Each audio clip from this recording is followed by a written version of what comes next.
Voltar para a sala de aula sempre me traz uma mistura de sentimentos.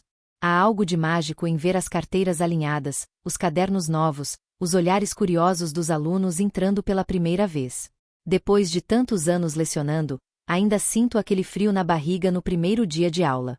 É como se, mesmo com toda a experiência, algo dentro de mim se renovasse. Eu sabia que viriam desafios, como em todos os anos, mas estava determinada a dar o meu melhor. Ensinar não era apenas uma profissão para mim, era parte de quem eu sou. Meus dias começavam cedo, muito antes do primeiro sinal tocar. Eu organizava o material, preparava atividades com carinho e me esforçava para tornar cada aula especial. A estrutura da escola era simples, e muitas vezes enfrentávamos a falta de recursos, mas nunca deixei que isso fosse um obstáculo. Sempre acreditei que o conhecimento se transmite com paixão, não com tecnologia. Mesmo com a correria, fazia questão de conhecer cada aluno pelo nome, entender suas histórias e necessidades. Era meu jeito de construir um vínculo verdadeiro com eles. Naquela manhã de início de ano, senti um peso diferente no ar. Havia tensão nos corredores, cochichos entre os colegas e olhares mais inquietos do que o habitual. Descobri que um novo aluno chegaria, transferido de uma escola particular, filho de um empresário influente. Comentavam que o pai havia feito questão de que ele fosse matriculado ali para ensinar uma lição de humildade.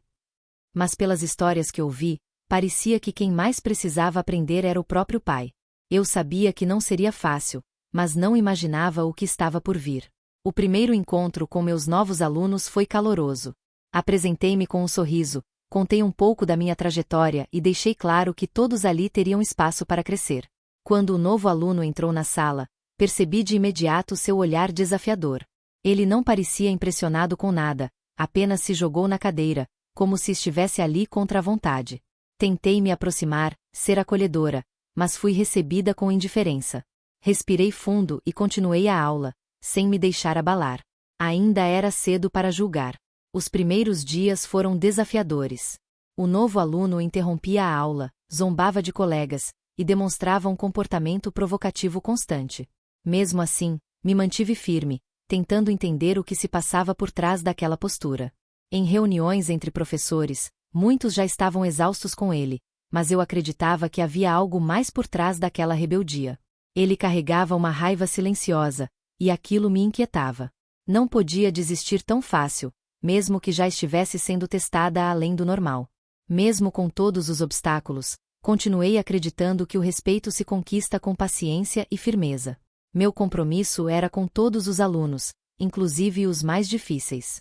Cada vez que entrava naquela sala, me lembrava do porquê escolhi ser professora. Não era só para ensinar fórmulas ou regras gramaticais, mas para tocar vidas.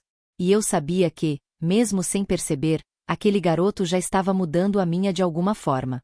E, embora ainda não soubesse, eu também mudaria a dele.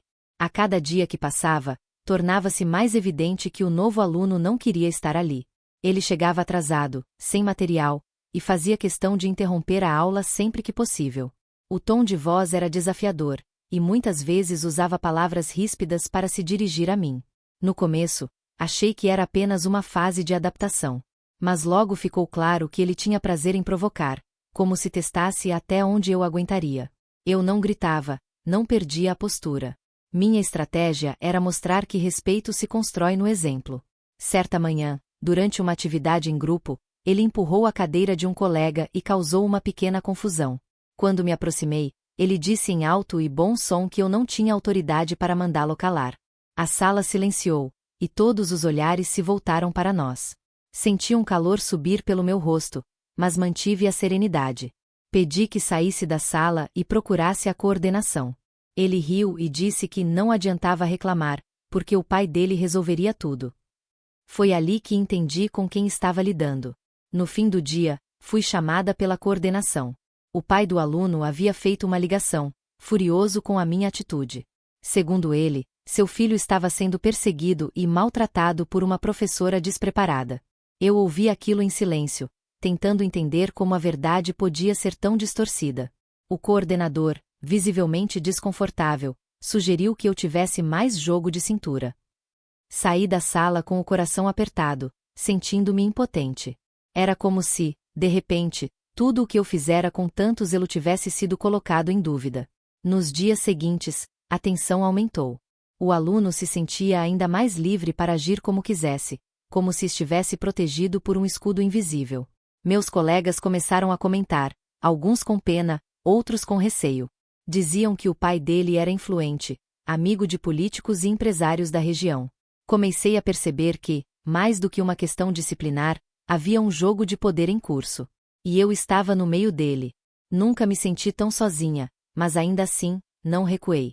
Continuei dando minhas aulas, ainda mais determinada a não perder minha essência. Sabia que, se cedesse, perderia não só o respeito dos meus alunos, mas também a minha própria dignidade. Comecei a documentar cada ocorrência, cada atitude do aluno, cada reunião. Não por vingança, mas por precaução. Eu sabia que algo maior estava para acontecer. Sentia no olhar do diretor que minha permanência ali estava sendo questionada, e isso doía mais do que qualquer palavra dura. Mas eu ainda acreditava que a verdade viria à tona. Enquanto tudo isso acontecia, os demais alunos me olhavam com admiração silenciosa. Alguns se ofereciam para ajudar, outros me escreviam bilhetes de apoio. Aquilo me dava forças para continuar. Eu sabia que não podia deixar que um único aluno, ou um pai arrogante, destruíssem tudo o que construí com tanto esforço. Estava longe de imaginar que essa história ganharia proporções tão grandes. Mas uma semente já havia sido plantada. E eu estava disposta a regar, mesmo que sozinha. Naquela manhã nublada, fui chamada à sala do diretor sem aviso prévio. Entrei com o coração apertado, já imaginando o motivo. Ele estava sentado com os braços cruzados, o semblante fechado, e uma pasta sobre a mesa. Sem rodeios, começou dizendo que havia recebido reclamações graves sobre meu comportamento. Segundo ele, o pai do aluno havia enviado uma carta formal questionando minha competência e postura ética. Ouvir aquilo foi como levar um soco no estômago. Ainda assim, me mantive firme na cadeira, tentando entender até onde aquilo iria.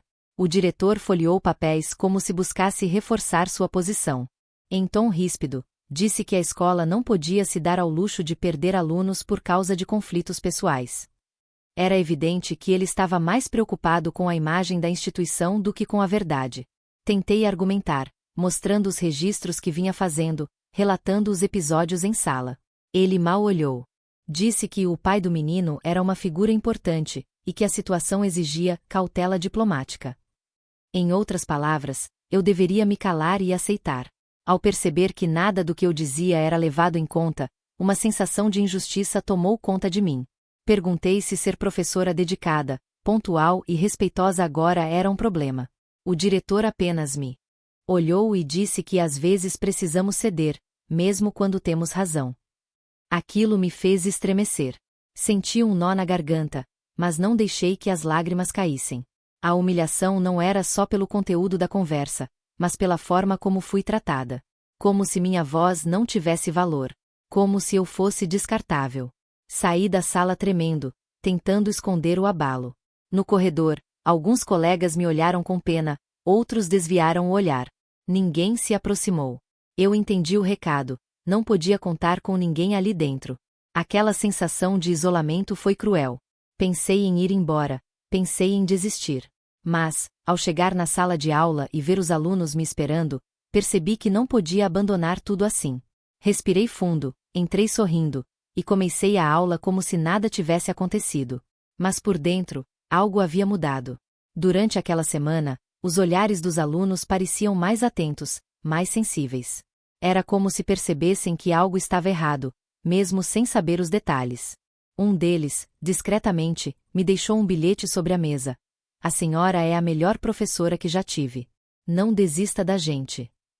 Guardei aquele papel como um tesouro. Era exatamente o que eu precisava para não perder a fé. A escola podia tentar me silenciar, mas eu sabia que estava ali por um propósito maior. E não era qualquer injustiça que me faria recuar. Comecei a planejar. Sabia que precisava agir com inteligência, não com raiva. Se eu quisesse mudar aquela realidade, teria que expor o que estava acontecendo, mas no momento certo, do jeito certo. Já não era mais apenas sobre mim, era sobre todos os educadores que enfrentam esse tipo de pressão calados. Não queria vingança. Queria justiça. E, principalmente, Queria que aquela escola voltasse a ser um lugar de aprendizado e respeito. Algo em mim despertou naquele dia. E eu não ia mais me calar. Na semana seguinte, fui informada de que haveria uma reunião extraordinária com alguns pais. Segundo o diretor, seria uma oportunidade para ouvir críticas e sugestões construtivas. A explicação parecia inocente, mas algo me dizia que havia mais por trás. Quando entrei na sala, percebi o clima carregado. O pai do aluno estava lá, sentado com expressão arrogante, ao lado do diretor. Outros pais assistiam em silêncio, como se aguardassem um espetáculo. Sentei-me com o coração acelerado, sem saber exatamente o que esperava por mim. A reunião começou de forma protocolar, com o diretor agradecendo a presença de todos e reforçando o compromisso da escola com a qualidade do ensino. Mas logo o tom mudou. O pai do aluno pediu a palavra, e, sem nenhuma cerimônia, começou a questionar minha postura diante de todos. Disse que eu era autoritária, mal preparada e que fazia distinção entre os alunos. Suas palavras foram duras, afiadas como facas, e ecoaram pela sala. Alguns pais pareciam desconfortáveis, outros apenas observavam em silêncio. O diretor, mais uma vez, não me defendeu. Fui pega de surpresa. Não esperava ser atacada daquela forma diante de tantas pessoas. Tentei responder com calma, dizendo que sempre tratei todos os alunos com respeito, e que as atitudes do filho dele precisavam ser vistas com responsabilidade. Mas fui interrompida. Ele riu e disse que uma professora mal paga não tinha moral para educar o filho de um empresário. Aquilo doeu mais do que qualquer ofensa anterior. A sala ficou em silêncio por um momento, como se todos estivessem absorvendo a violência daquela frase. Senti meus olhos marejarem, mas não permiti que as lágrimas caíssem. Mantive a cabeça erguida e disse, com firmeza, que não era o salário que definia a dignidade de um educador, que respeito não se comprava com dinheiro, e que eu estava ali por vocação, não por conveniência. O diretor, visivelmente desconfortável, tentou encerrar a reunião dizendo que a escola avaliaria os fatos com cautela. Mas todos sabiam que aquela humilhação havia sido pública e sem justificativa. Saí da sala em silêncio, com a alma ferida, mas com a consciência limpa. Nos corredores, recebi alguns olhares de solidariedade. Uma mãe se aproximou e, discretamente, segurou minha mão. "Você não está sozinha", sussurrou. Aquele gesto simples teve um impacto profundo em mim. Voltei para casa naquela noite em silêncio, revivendo cada palavra, cada olhar. Me questionei se valia a pena continuar. A injustiça parecia maior que minha força. Mas então lembrei de todos os alunos que, ao longo dos anos, confiaram em mim. E foi por eles que decidi transformar aquela dor em ação. Na manhã seguinte, sentei-me com calma e escrevi tudo. Detalhei cada episódio, cada reunião, cada humilhação. Não era mais apenas um relato pessoal, era um manifesto. Decidi que não seria mais silenciada. Enviei o documento a pessoas que poderiam fazer algo, pessoas fora dos muros da escola. Sabia que aquele ato poderia custar meu emprego, mas já não importava. Eu precisava fazer aquilo. Pela minha dignidade, e por todos que, como eu, já haviam sido calados injustamente. Algo estava prestes a mudar. E eu estava pronta. Naquela manhã, caminhei até a escola com passos firmes e o coração em paz. Eu havia feito minha parte. Meu relato foi enviado não apenas para autoridades educacionais, mas também para veículos de comunicação locais. Não por desejo de vingança, mas por justiça. Não sabia se alguém leria, ou se seria ignorado como tantas outras denúncias. Mas algo dentro de mim dizia que, dessa vez, seria diferente. A verdade tem um peso próprio, e quando é dita com o coração, ela encontra caminhos inesperados. Durante a aula, percebi que algo estava acontecendo. Alunos cochichavam, celulares circulavam discretamente entre as carteiras. Uma das meninas se aproximou no intervalo e me mostrou um vídeo. Era o trecho da reunião em que o pai do aluno me humilhava, e minha resposta firme em seguida. Alguém havia gravado e publicado nas redes sociais. O vídeo já tinha centenas de compartilhamentos e comentários. Eu senti o mundo girar por um instante. Não sabia se devia sentir medo ou alívio. Era o começo de algo grande. As horas seguintes foram um turbilhão. Colegas vieram até mim em silêncio, alguns me abraçaram, outros apenas assentiram com um olhar de respeito. A diretoria tentou abafar a situação, dizendo que tudo não passava de um mal-entendido. Mas já era tarde. O vídeo se espalhou com força. Comentários de apoio vinham de todos os lados: pais, ex-alunos, desconhecidos. Pela primeira vez em muito tempo, senti que minha voz tinha alcançado corações. Não era mais sobre uma professora. Era sobre a dignidade de toda uma profissão. O diretor me chamou novamente à sala, mas desta vez o tom era diferente. Estava visivelmente incomodado, tentando soar conciliador. Disse que, infelizmente, a situação fugiu do controle, e que seria melhor encerrar o assunto em comum acordo. Olhei nos olhos dele e disse que não aceitaria mais silêncios convenientes. Que não era eu quem deveria se calar, mas sim aqueles que permitiram e encobriram abusos. Levantei-me com tranquilidade e saí da sala com a sensação de que, finalmente, eu estava no controle da minha história. Naquele dia, não houve aula. Os alunos aplaudiram quando entrei na sala. Alguns choraram, outros me abraçaram. Senti uma emoção tão forte que precisei respirar fundo para conter as lágrimas. Não era sobre ser uma heroína, mas sobre resistir. Sobre mostrar que nenhuma injustiça é pequena demais para ser enfrentada. Que silenciar é aceitar. E eu escolhi não aceitar mais. Pela primeira vez em anos, senti orgulho de mim mesma de um jeito novo.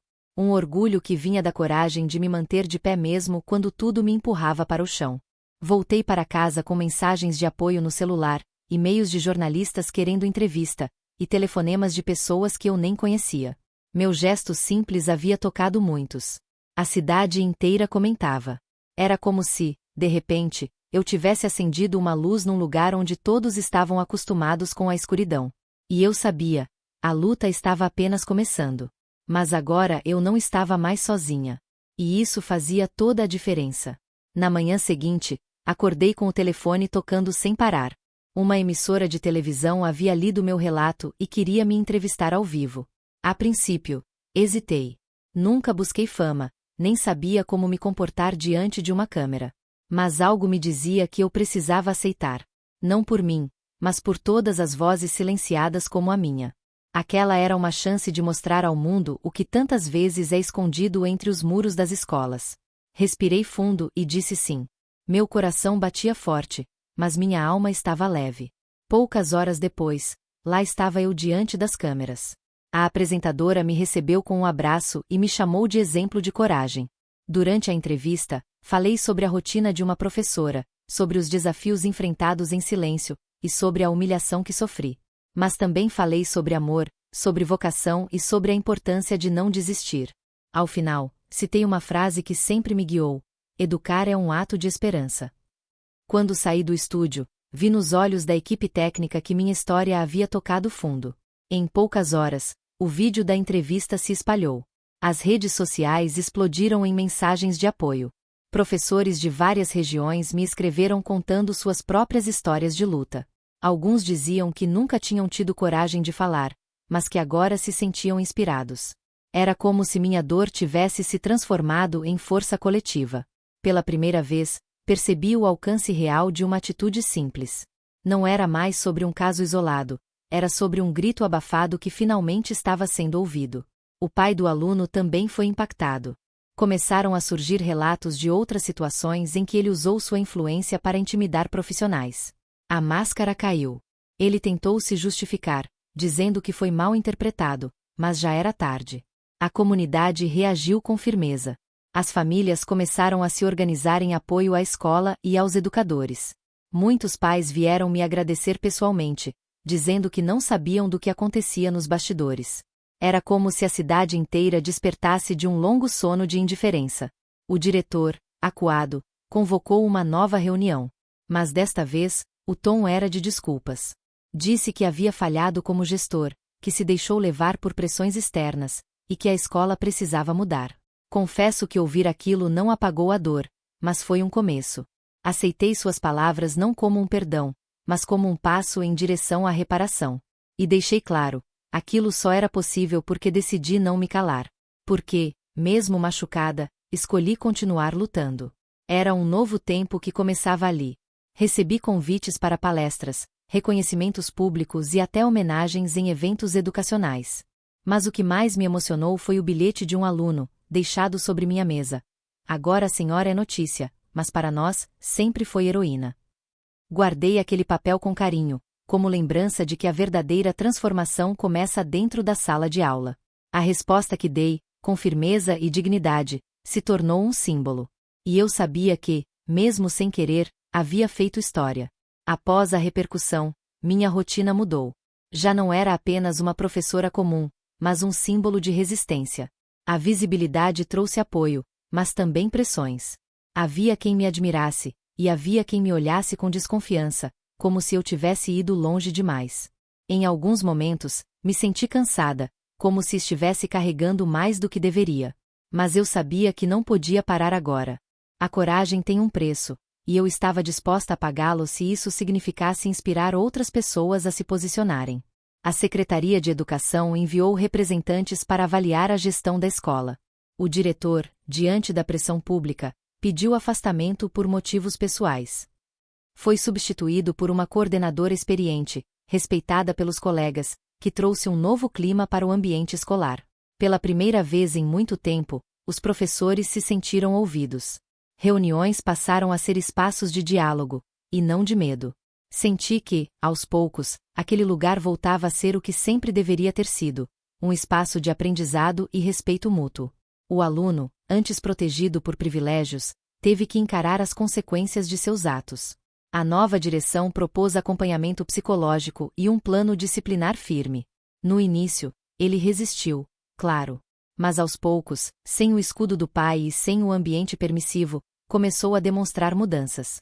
Em uma tarde silenciosa, ele se aproximou de mim no final da aula. Com os olhos baixos, disse apenas: "Desculpa, professora. Eu não sabia o mal que estava fazendo." Aquilo me tocou de um jeito profundo. Às vezes, a maior vitória é ver alguém reconhecer seus erros. O pai dele, por sua vez, teve que lidar com a reprovação pública. Negócios foram afetados, parcerias desfeitas. A arrogância deu lugar ao silêncio. Nunca mais o vi na escola. Não desejei seu mal, apenas esperei que aprendesse com tudo aquilo. O poder pode cegar, mas a verdade tem uma força que ele não consegue conter. E se aquela história ensinou algo a ele, já teria valido a pena. Eu, por outro lado, aprendi a confiar ainda mais na força da integridade. O tempo revela quem somos, e a verdade, por mais dolorosa, liberta. Com o passar dos meses, continuei lecionando com o mesmo amor de sempre, mas com mais segurança. Sabia que havia conquistado algo além do respeito. Havia recuperado a esperança de muita gente.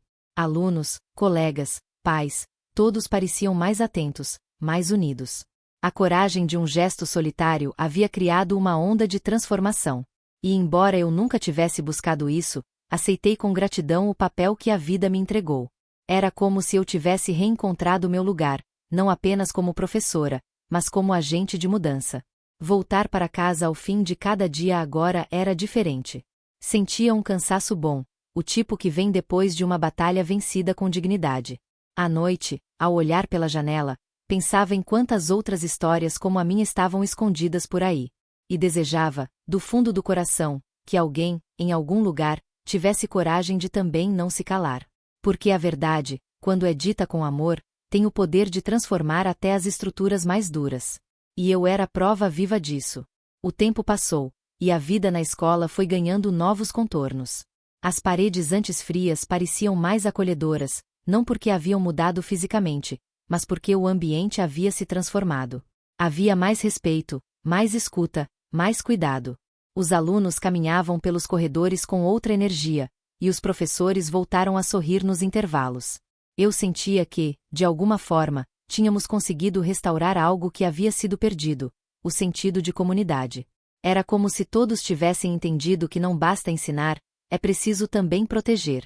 Comecei a ser convidada para falar em outras escolas, encontros pedagógicos e fóruns sobre educação. Compartilhava minha história não como um exemplo de superação pessoal, mas como um alerta coletivo. Dizia sempre que o respeito começa no silêncio que a gente escolhe romper. Que educadores não podem mais ser tratados como invisíveis. Em cada lugar que eu ia, encontrava olhares emocionados, abraços apertados, e relatos que se pareciam com o meu. Descobri que, ao falar, eu também curava feridas, minhas e dos outros. Na escola, a transformação não parou. Projetos foram criados com a participação dos alunos, rodas de conversa tornaram-se frequentes, e a escuta ativa passou a ser parte da rotina. A coordenadora, agora diretora, incentivava a autonomia dos professores e construía decisões em conjunto. Era bonito ver o que podíamos fazer quando nos sentíamos valorizados. E, no meio de tudo isso, eu voltei a sorrir com leveza. Pela primeira vez em anos, sentia que podia apenas ser professora, sem precisar me defender o tempo todo. O aluno que havia causado tanto tumulto se transformou. Não virou o melhor da classe, mas passou a respeitar, a participar e, mais importante, a escutar. Em um trabalho de redação, escreveu sobre uma mulher que ensinava com firmeza e doçura. Disse que aprendeu que o mundo não gira em torno do poder, mas do caráter. Li aquelas palavras com lágrimas nos olhos. Não havia troféu ou reconhecimento maior do que aquele. Às vezes, tudo o que alguém precisa é de um espelho que mostre quem ele pode ser de verdade. Recebi uma homenagem da comunidade escolar em um evento simples, mas cheio de significado. Ganhei flores, palavras de afeto e um aplauso que parecia não ter fim. Mas o que mais me marcou foi ver meus alunos, de mãos dadas, formando um círculo ao meu redor. Aquilo simbolizava tudo: união, respeito, transformação. Não foi apenas uma história de denúncia. Foi uma história de renascimento. E eu tinha certeza de que cada pessoa ali havia levado um pedaço dessa jornada consigo. Hoje, quando me perguntam o que mudou depois de tudo, eu respondo com calma: tudo e nada. Continuo sendo professora, continuo amando o que faço, continuo acreditando que a educação pode transformar o mundo. Mas agora, faço isso com mais voz, mais firmeza e mais apoio. Porque entendi que não é preciso ser perfeita, apenas verdadeira. E que, quando se planta coragem com amor, o que floresce é sempre maior do que se espera. A minha história virou notícia, sim, mas, mais do que isso, virou semente.